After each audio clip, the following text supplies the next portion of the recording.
When it comes to boyish charm, Gooks has an indomitable rival.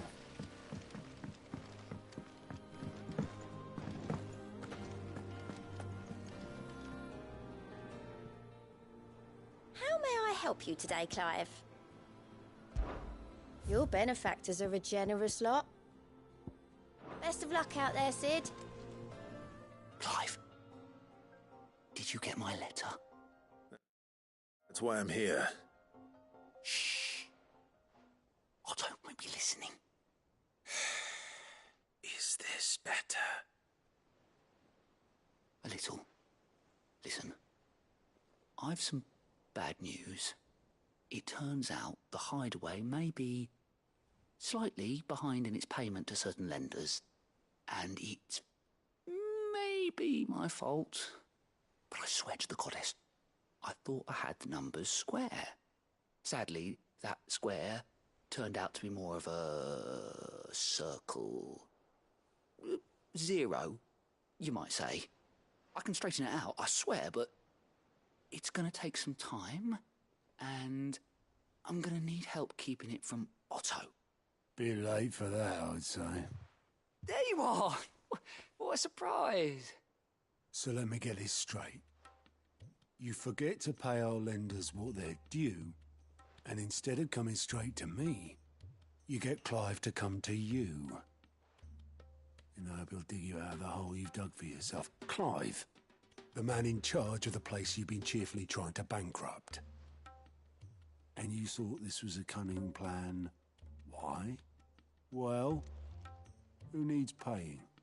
Oh, just Martha. And the dame. And, well, Lady Karen. But only 500 talents. We owe 3 of our most trusted friends 5 million gil. Each. 5 million each. They lent us the bulk of the money we used to rebuild the hideaway, you see, and, well, I must have made some sort of oversight. Those ledgers were my responsibility, and it was my decision to entrust them to you. This is my fault. Do we have that much to hand? I can always ask my uncle. No, we don't. And no, you won't. We've lightened Lord Rosfield's purse enough. After the king's ransom we had off him, he deserves better than to see our begging bowl. Besides, we'll need to learn to stand on our own if we're gonna make this work. All right. But that doesn't mean you have to shoulder the burden yourself. Is there anything I can do to help? There might be. How'd you fancy taking these to Martha and the dame? Rocks. Rocks, he says. Worth 1,000 talents apiece, these are. A little something Sid and I set aside for when times got lean. And I reckon 15 million in overdue debt probably qualifies. I just hope our associates' eyes are a bit more discerning than yours. I'm sure there will be. Should be me making it. But you know how it is with this place. Orders to bark, arses to wipe and all that. I know. Which is why I don't mind going in your place. Go. Do you know why I only gave Master Clive here 2 star rubies? Because...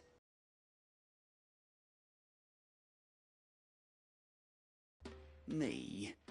Because I'd rather Lady Karen killed you. Yes.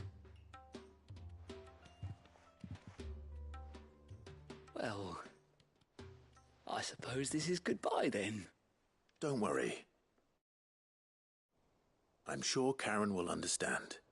Really? Do you think so? No, I don't.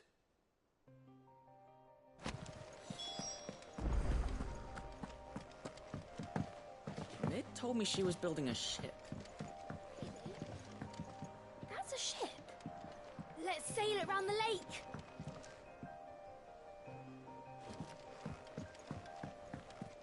Is that the thing Tomes helped to build?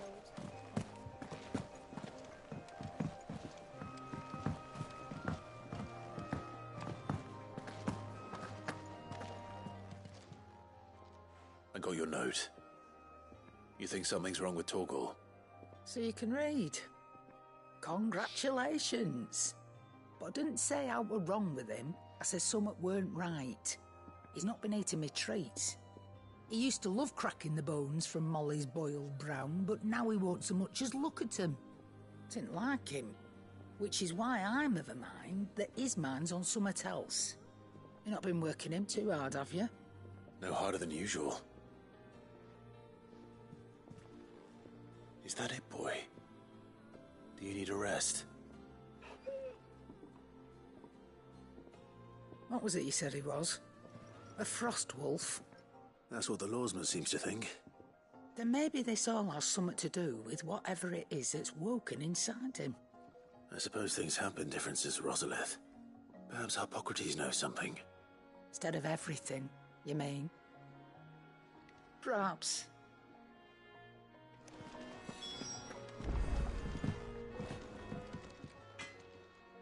Blackthorn, do you have a moment? Not really, no. This won't take long. I just wanted to ask how you're getting on. August was worried about you, that you might still be doubting your craft, even after learning the trick of that cuirass. Is there something else weighing on your mind? Perhaps sharing your thoughts might help. That bastard's like a dog with a bone. Still, he's got a keen eye, I'll give him that. He's just, well, Karen showed me something. Something I've never seen before. And that was? A sword. An odd-looking thing with a single-edged blade. The metal itself wasn't anything to write home about, but fuck me, the edge on it. You could slice a man clean in two with a weapon like that, and he'd be halfway home before he even realised he'd been cut. So that's what's troubling you? No. Not troubling me exactly. More distracting. Can't stop thinking, how do you get an edge that sharp? It's driving me mad. And if you knew how to do it, we could arm the curse breakers with even better blades.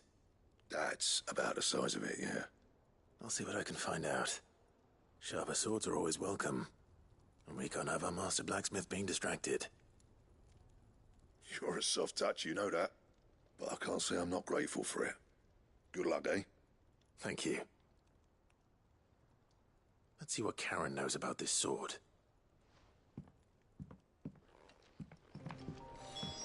I heard what you told Nan about Kupka. Hopefully all our old... You're looking well, Karen. What do you want? Out with it. I want to know about the sword you showed Blackthorn. Single-edged and extremely sharp. Running around after him again, are you? I suppose I am, yes. But I need to help him find out how to work an edge like that. It's driving him to distraction. Little wonder, I suppose. There's not many like that make it as far as the twins, and those that do go straight into private collections. Which made it nice and easy finding a buyer. Can you tell me who bought it? Where is it now? You think I tell people who my clients are? Suppose you're not likely to go nicking him off me, are you now? Fine. If you stop mooning at me like that. Lord Ignac's the man you want. Dalmekian bloke. Collects weapons and the like. And he's got more money than sense, which is why he's one of my favourite clients. Reckon he'll still be at the inn in Dalamil, where I left him. Thank you, Karen. Oh. And he's a touch eccentric. I appreciate the...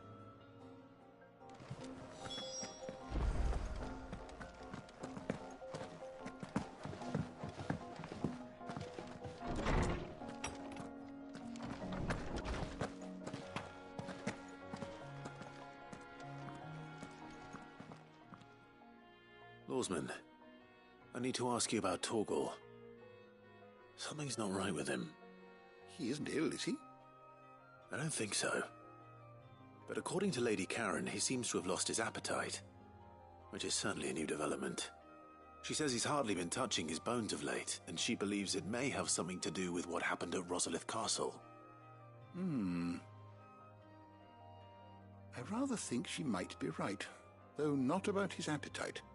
All canids are instinctively inclined to crack open bones for the rich marrow that resides within, and I see no reason why a frost wolf should be any different. Accordingly, I suspect it is not a lack of appetite that afflicts Torgal, but a surfeit of it. If we assume that his newfound magics require additional nourishment to sustain, it may well be that the bones Lady Karen is accustomed to providing are no longer sufficient. Frost wolves, after all, habitually prey upon far larger animals, whose bones may yield altogether different nutrients. As to where one might find a suitable substitute, some antelopes that graze the meadows of eastern Rosaria have been known to grow to a size more than double that of their lesser cousins. I don't recall ever seeing any that large. And little wonder. The oldest and largest such creatures rarely leave the safety of the highlands for fear of predators. The last elder antelope sighting I recall hearing about took place near Cressida, and that was long before the village was abandoned. Even so, it seems like a good place to start. Good hunting, Clive.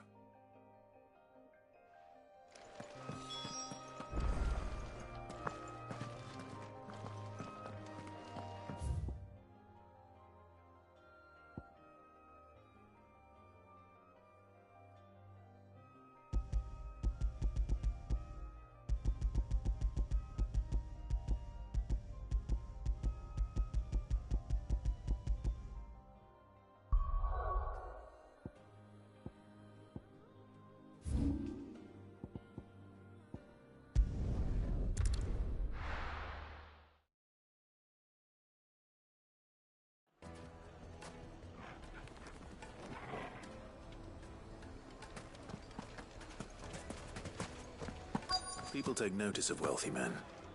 Shouldn't be too hard to track down Karen's collector. Svang is gone. The whole mother crystal gone. Here. What are we gonna do? Here. Listen. I've got this theory. The fallen. I don't think they all fell. Some of them are still living among us. You could be one of them. Aye. Back again, are you? Any more trouble and you'll be barred for life, however deep your friend's pockets are. Welcome. If you're hoping for a bed, I'm afraid you'll have to look elsewhere. One of our wealthier patrons is... My reputation will be ruined! Ruined! Calm yourself, Lord Ignac, I beg of you, before you do yourself a mischief. Pardon the intrusion, but... Out! Get out! I paid for these rooms so I wouldn't be disturbed. Leave me be! Please, allow me to apologize. His lordship is going through a difficult time, and he's never been fond of guests arriving unannounced. Radim! Get rid of the filthy oaf this instant! Very good, Lord Ignac. Would you mind stepping outside for a moment?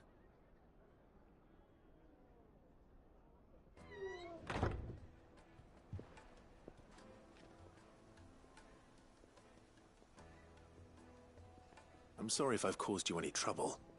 That? Oh, no. That's just how his lordship is. Though the morning's events have left him somewhat fractious. He has been dispossessed of his luggage, you see. The thieves also made away with a considerable amount of coin. Coin the innkeeper will soon be keen to collect. I don't suppose a certain blade was among the stolen items. A single-edged sword. It was purchased from a merchant friend of mine. Ah, you know Lady Karen. Then I'll retrieve Lord Ignac's luggage. But I have one condition. You have but to state it. You are welcome to anything that is within my power to grant. I want an audience with Lord Ignac. A few minutes should be enough. Then I'll be on my way. A condition I would be a fool to refuse. Of course, you shall have your audience. I don't suppose you saw where the thieves went. I did not, no. Though some discreet inquiries made on his lordship's behalf mean that I know where you might find them. The bandit's bed. Every ill-gotten coin in Dalamal is said to pass through that disreputable corner of the Valcroy. And that's where I'm heading. I shall speak to Lord Ignac in your absence, and arrange for an audience upon your triumphant return. That will be very kind of you. Farewell, and best of luck.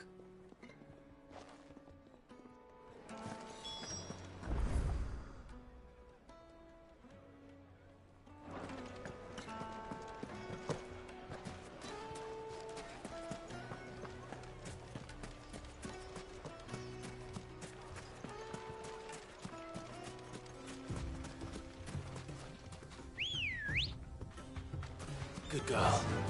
Fly, Ambrosia.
All right.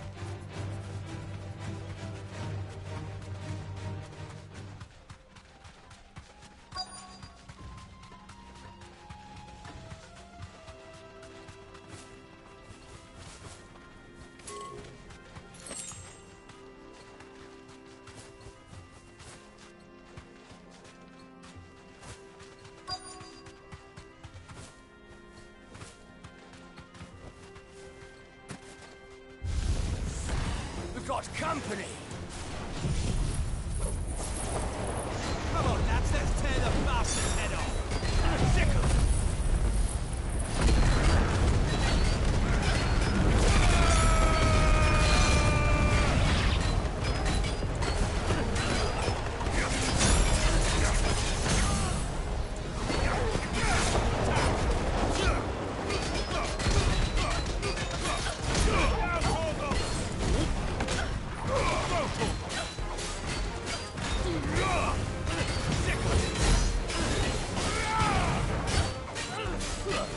This one.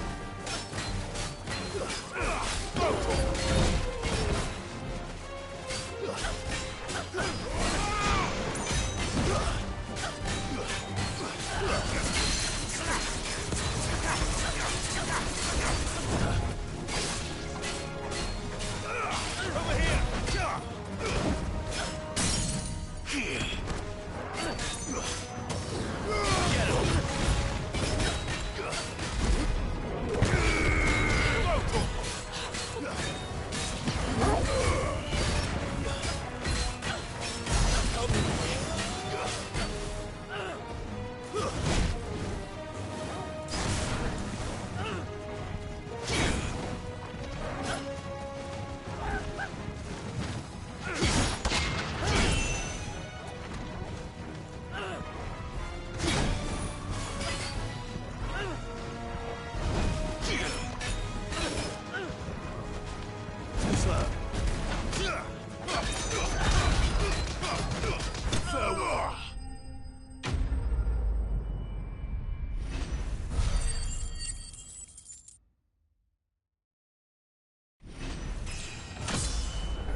This must be Ignac's luggage.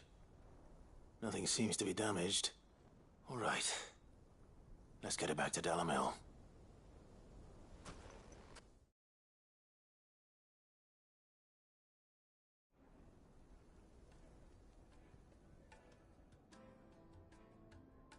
I hear I have you to thank for the return of my effects. What shall I call you, my good man? Wyvern. Glad to make your acquaintance. A formidable name indeed. Well, Wyvern, I appear to be in your debt. Redeem here tells me you wished for an audience. Is that all? A few moments of your time should suffice, yes. You're a peculiar fellow, Wyvern. All right, speak. Master Wyvern was wondering if you could tell him about a certain single-edged sword you recently acquired. Oh, a true work of art, that one. Karen drove me hard on the price, but I would have sold her Radim here to get my hands on that sword. It was made in the Outer Isles, far beyond the Twins, and is used exclusively by the practitioners of a unique school of swordsmanship. They believe no combat should ever exceed a single strike, and hone their blades to such perfection that none ever does.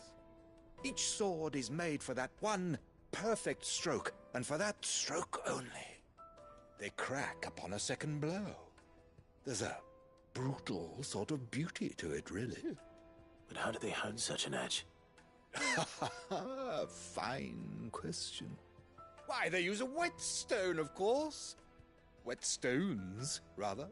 A whole array of them, ranging from the coarse to the fine. 10,000 licks with the sharpening stone, then 10,000 more.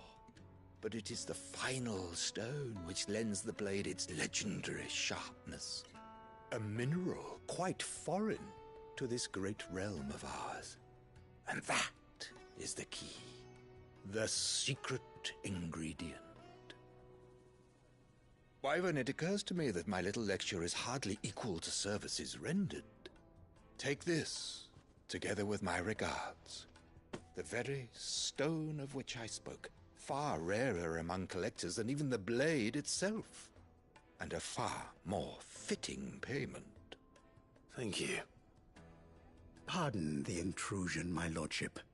However, it is long past time we prepared ourselves to depart. So it is. I am locked in bitter competition with a rival collector of curiosities. I am one step ahead of the unscrupulous scoundrel, but he is hard at my heels. And there are many other collectors out there. Too many to count, but only one do I consider my nemesis. Lord Byron Rosfield. And is a perennial thorn in my side. I can imagine. Farewell, Wyvern. May our paths cross again. Radim, we mustn't dawdle.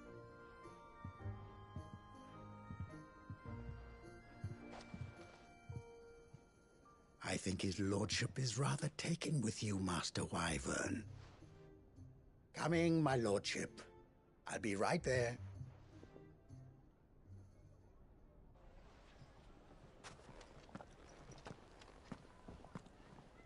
Trust Uncle Byron to find such an interesting rival. No.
Clive, we weren't expecting you.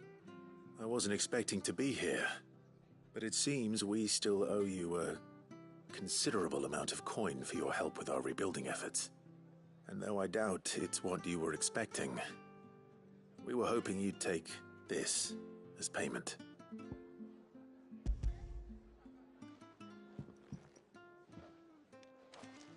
A star, Ruby? I can't accept this. It's worth at least twice what you owe me. More if you can find yourself the right buyer. Think of the difference as interest. Interest? If word got out I charged that much, no one would ever borrow from me again.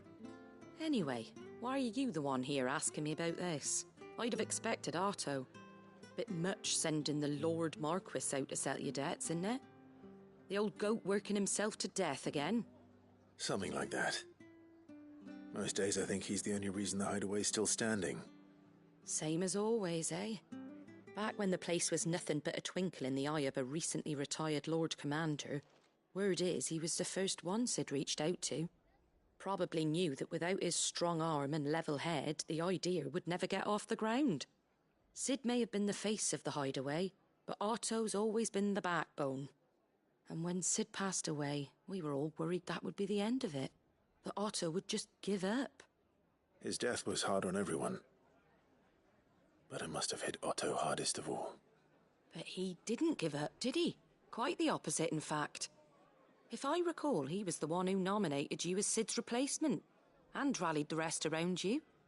I reckon what he saw in Sid, he saw in you too. And don't we all? Doesn't hurt that you're half as stubborn and twice as handsome, neither. That, and you keep good company. I suppose I do.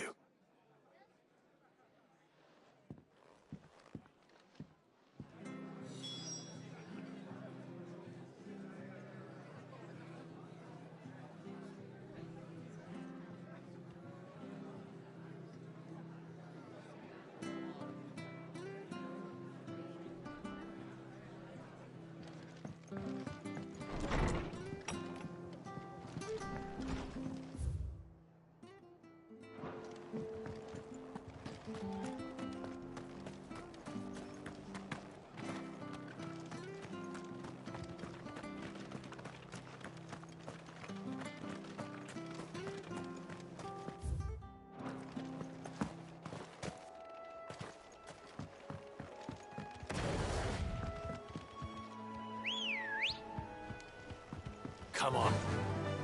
Yeah!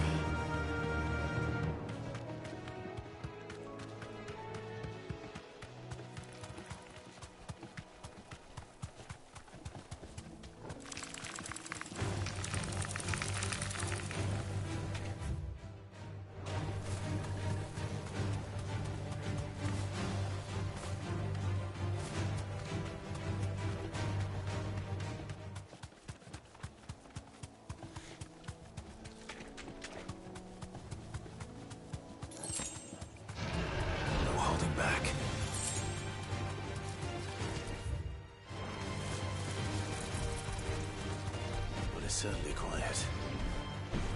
If I were a giant antelope, it would seem like just the place.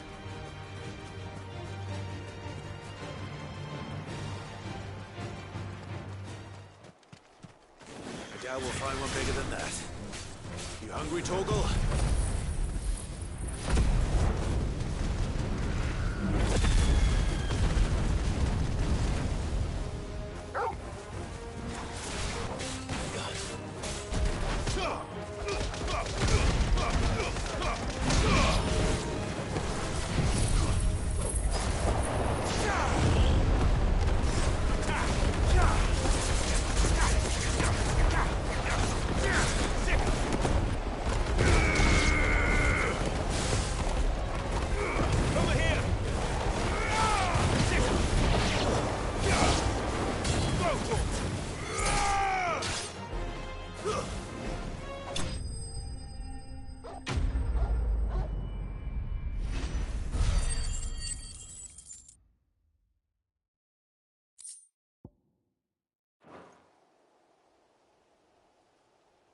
Now,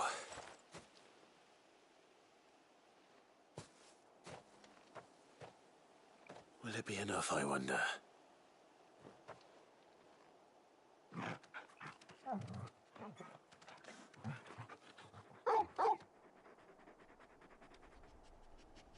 I say that answers my question, which means we owe the lawsmen our thanks. You're just a big puppy, aren't you? A very big puppy.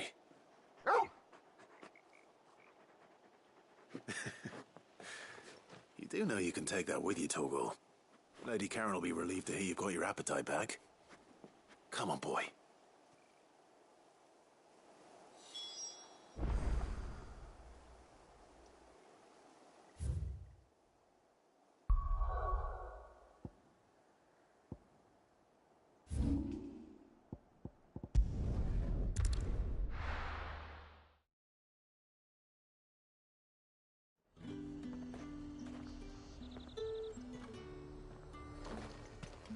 There's talk at the glass gate.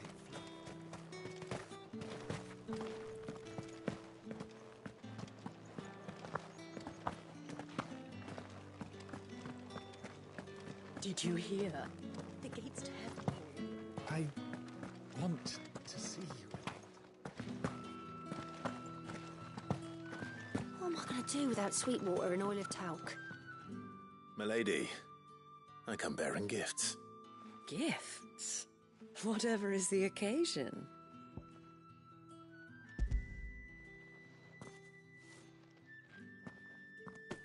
Oh my. Clive, you really have outdone yourself. Otto asked me to give it to you. To settle the Hideaway's debt with the Veil. And to compensate you for the time it took us to do so.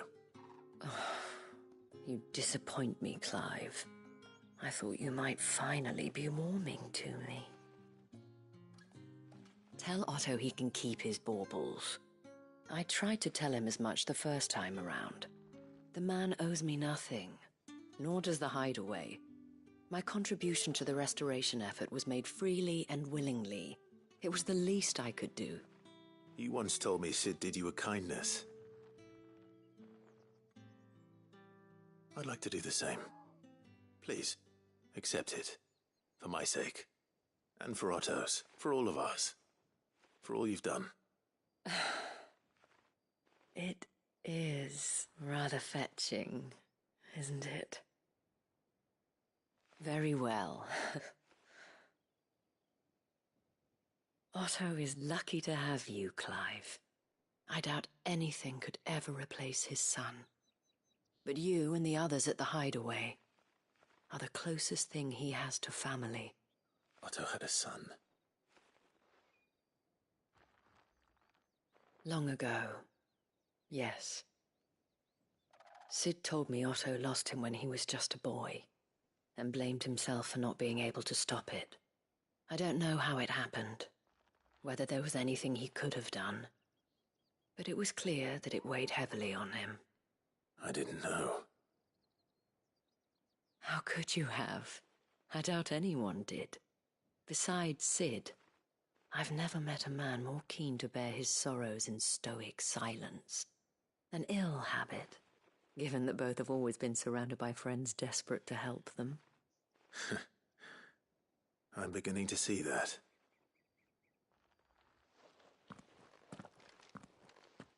Go will want to know the stones were delivered.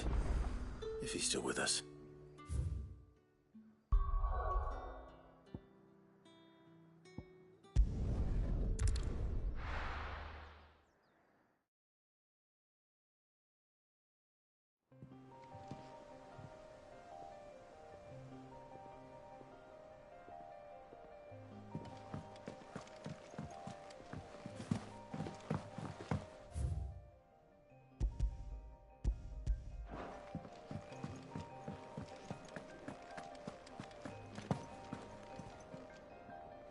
I noticed you and Torgal had gone off somewhere.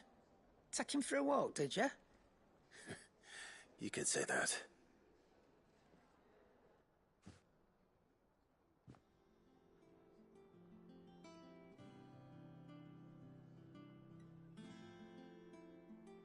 So, Molly's leftovers weren't good enough, eh?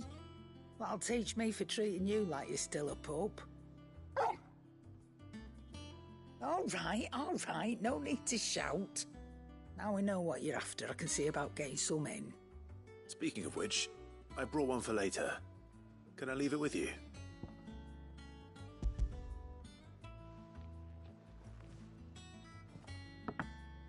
can, aye. I'm nice like that.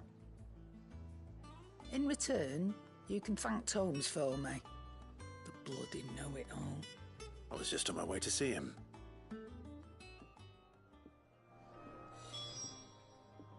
Well, don't just stand there gawping.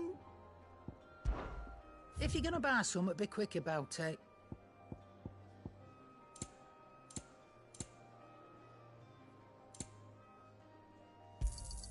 You'll not find a better price than that. You're rubbing me blind, you know.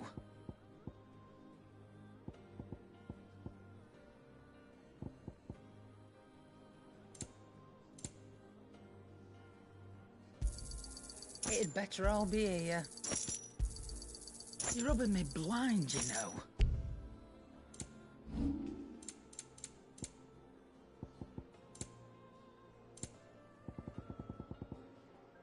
Finished, are you?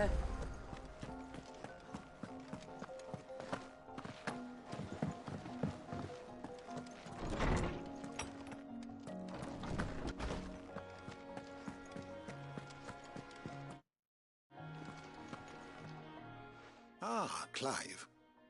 Were you able to locate your quarry? We were indeed, Lawsman. You pointed us in exactly the right direction. And Torgal's been a very happy hound ever since. Very good, very good. Lady Karen sends her thanks, by the way, for your part in solving the mystery. Ah. But that reminds me. After your last visit, I found myself pondering Torgal's talents. Do you recall our conversation concerning Lady Jill's role in Torgal's transformation?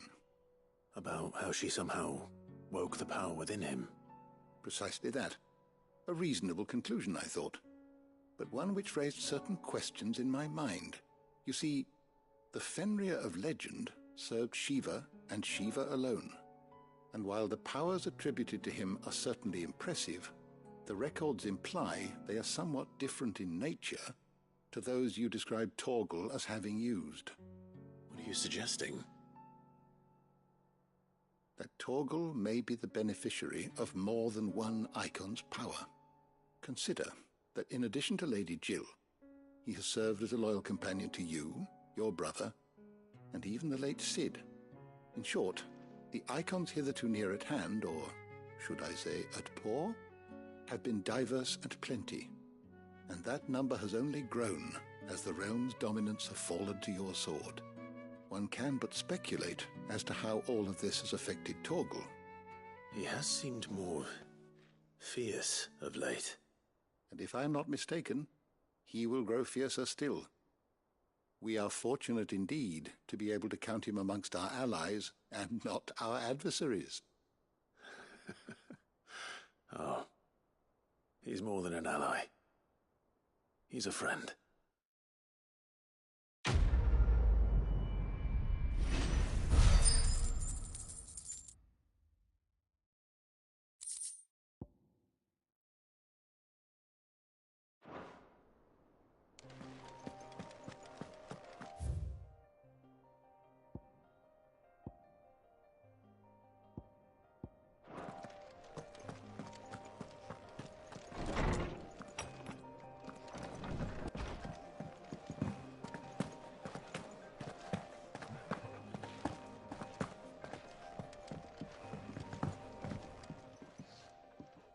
Sorry for the wait, but hopefully you'll agree it was worth it. You learned something about that sword, then? I did better than that.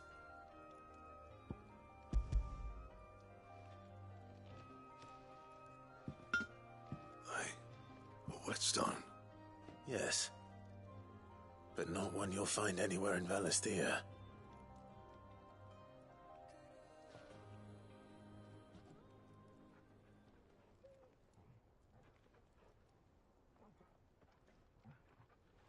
No wonder I couldn't get the same finish on the grinding wheel.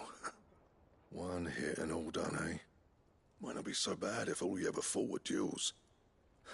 Good luck on the battlefield. Your second opponent would be your last, no matter how good you were.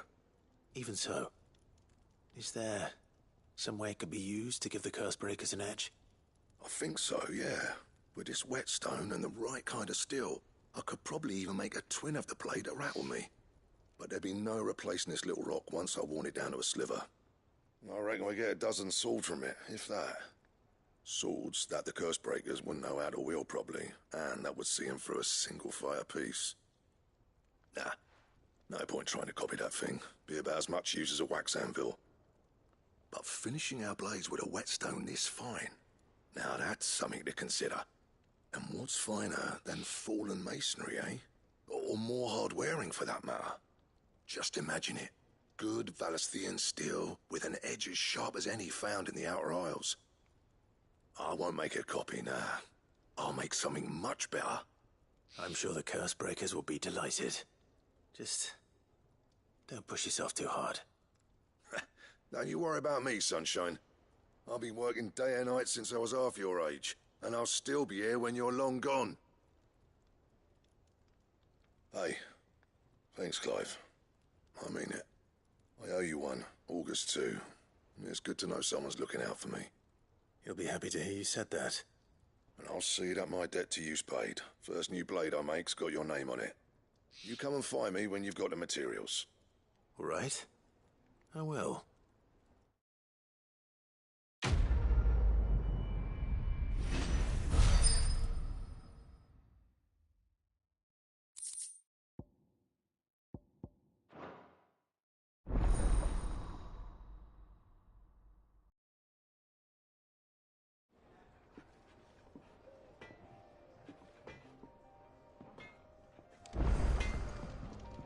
Back, are ya?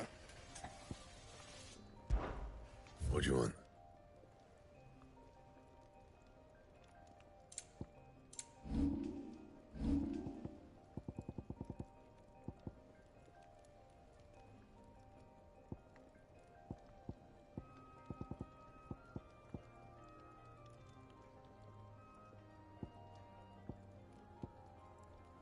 Anything else?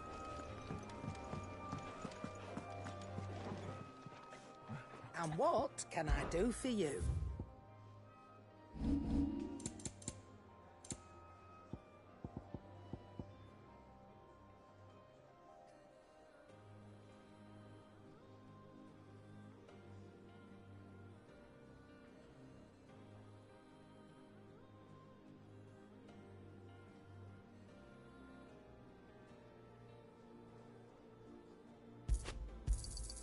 You'll not find a better price than that. What do you need? Want something Fordian, do you? Not bad, if I do say so myself.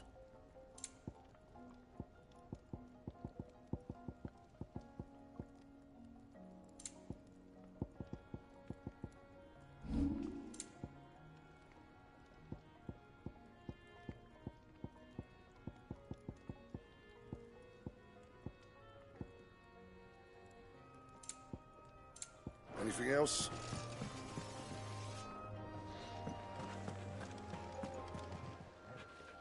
Well, don't just stand there gawping. If you're gonna buy something, be quick about it. I reckon I can find a buyer.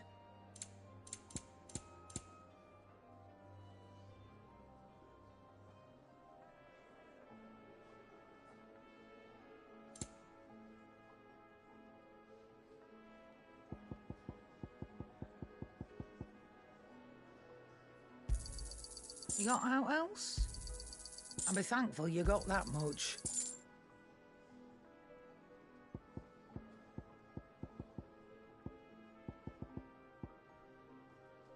Come again. Or don't. I'm not much bothered either way.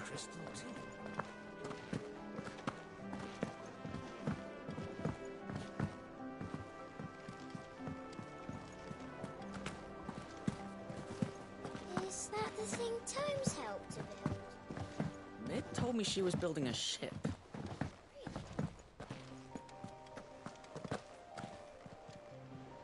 Good. Still alive, I see. So Lady Karen accepted the ruby. Ah, about that. I tried my best, but she was just too stubborn to take it. She threw it right back in my face, in fact, and told me I could stick my stupid stone where the sun don't shine. Karen refused payment. I hope it wasn't something I said. I'm sure you were as tactful as ever. Let me see what I can do. Oh.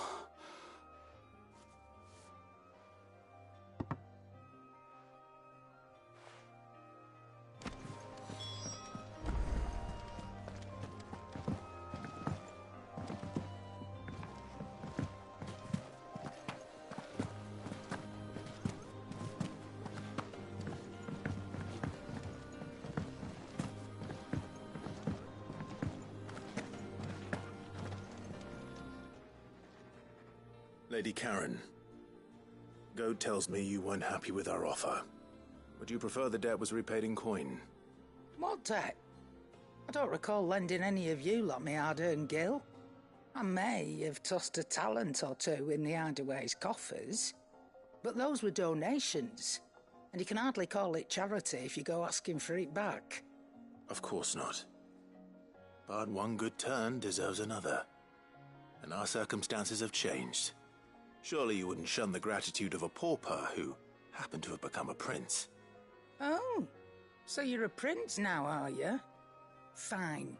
But I'm selling it and taking what I'm owed, then you're getting the rest whether you like it or not.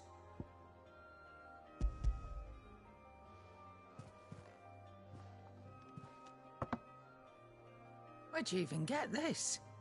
A decent trader might nab 1,000 talents for a star ruby. A canny one, meanwhile, might claim it were nicked from the belt of Sid the Outlaw himself and ask twice as much. Might be I already have a buyer in mind. Might be you even know her. A fine continental maid whose beauty's only eclipsed by a guile in commerce. You wouldn't mind, would you? Not at all. Just be sure to tell her that it's always a pleasure doing business.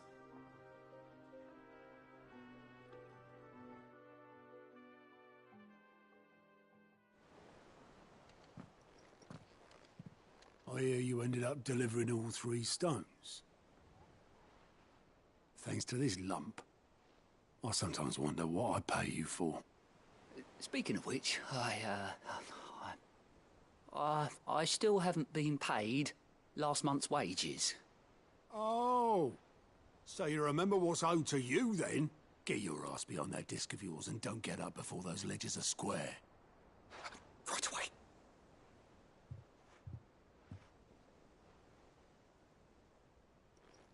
I've seen that before.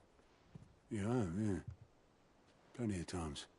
It was the only goblet Sid ever used, either out of habit, or because the filthy sod couldn't be bothered to find a clean one. I knew so little about him. Like most people. Martha and the Dame both seem to have fond memories of him. I bet they do. How long did you know Sid before he... Before he died. 20 summers, give or take. Back in the day, I was a purser on a trade ship, which is where I met him. He bought passage to...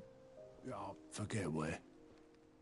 But having nothing better to do on the long nights, we set up drinking island rum till the morning bell dragged me back to my duties. Quit my post not long after that. On account of making a fine maiden's belly fat. But me and Sid stayed close, promising we'd one day sail the seas again. That was before fate stepped in and said she was having none of it. The magic woke inside my son soon after his first name day, and there was no hiding his knack. Couldn't you and your family have... My family were the ones who summoned the constable, wanted the monster taken away. I couldn't turn my back on him, forget what I felt, and I couldn't for the life of me understand how they could. Luckily, Sid was of the same mind as me. It was him who stood beside me when all I wanted was to tear the whole world down. Him who cried for me when I had no tears left of my own. Him who swore he'd do everything he could to stop it from happening again. And he was true to his word, too. Left the Royal Army once and for all. His ranks, his ribbons, gone. Just like that. Threw away everything he had. All to right a wrong that no one else had the courage to face. I knew then I'd follow that man to the ends of the earth.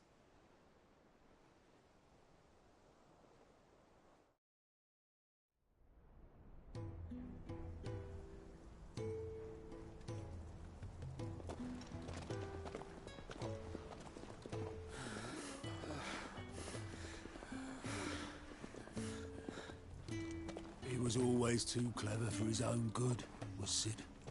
Saw the world for what it really was, while the rest of us were content to go along with the lie we were shown.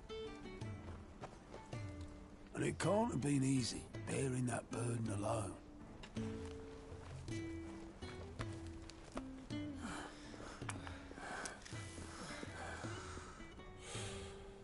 But he didn't let it stop him. He never lost faith in what he believed was right. And that gave us faith in him. Faith he'd steer us true. So I swore to myself that I'd always be right behind him, ready to catch the stubborn sod, if ever he should fall.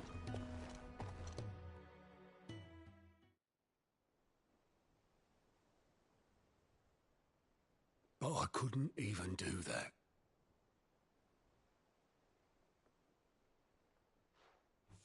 Ignore me. Just the ramblings of a tired old man. Leave that lot. I'll tidy it up in a bit.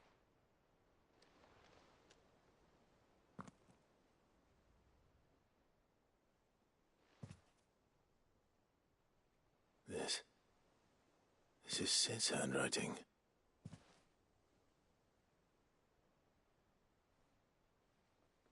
Dear Otto. I may be drunk, but I wanted you to know this place would be fucked without you. Love you, you grumpy old sod.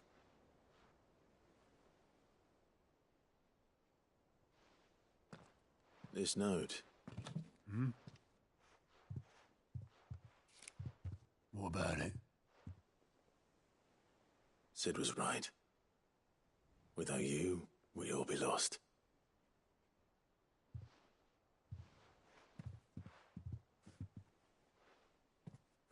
He should have bloody well said so then. Just once. Before he went. But then, why would he? Him, or anyone? I'd only have told him to piss off.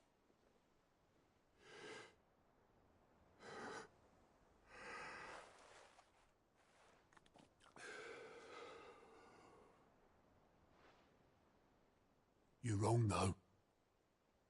Both of you.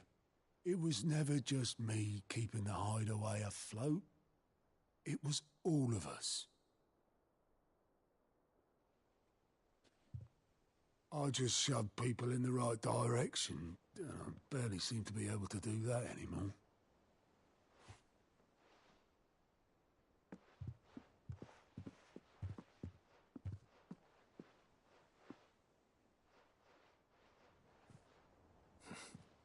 Would you rather go at the helm?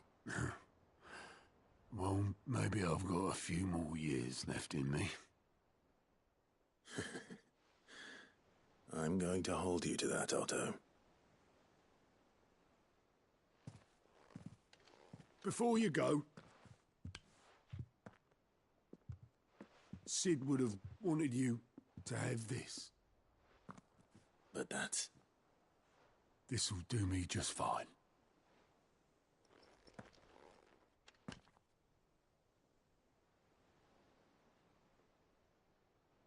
Thanks for the ray of sunshine. I'll see if I can't pay you back. Already have.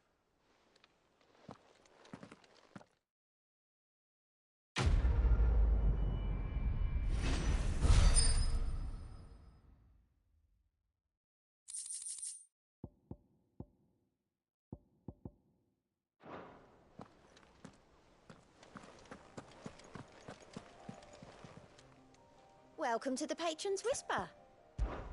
Here's everything we've received and everything promised. Come again. I may have more for you.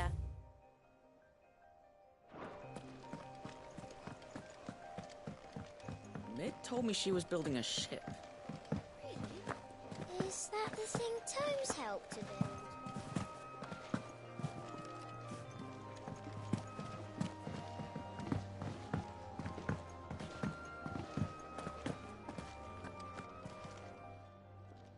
Well, don't just stand there gawping.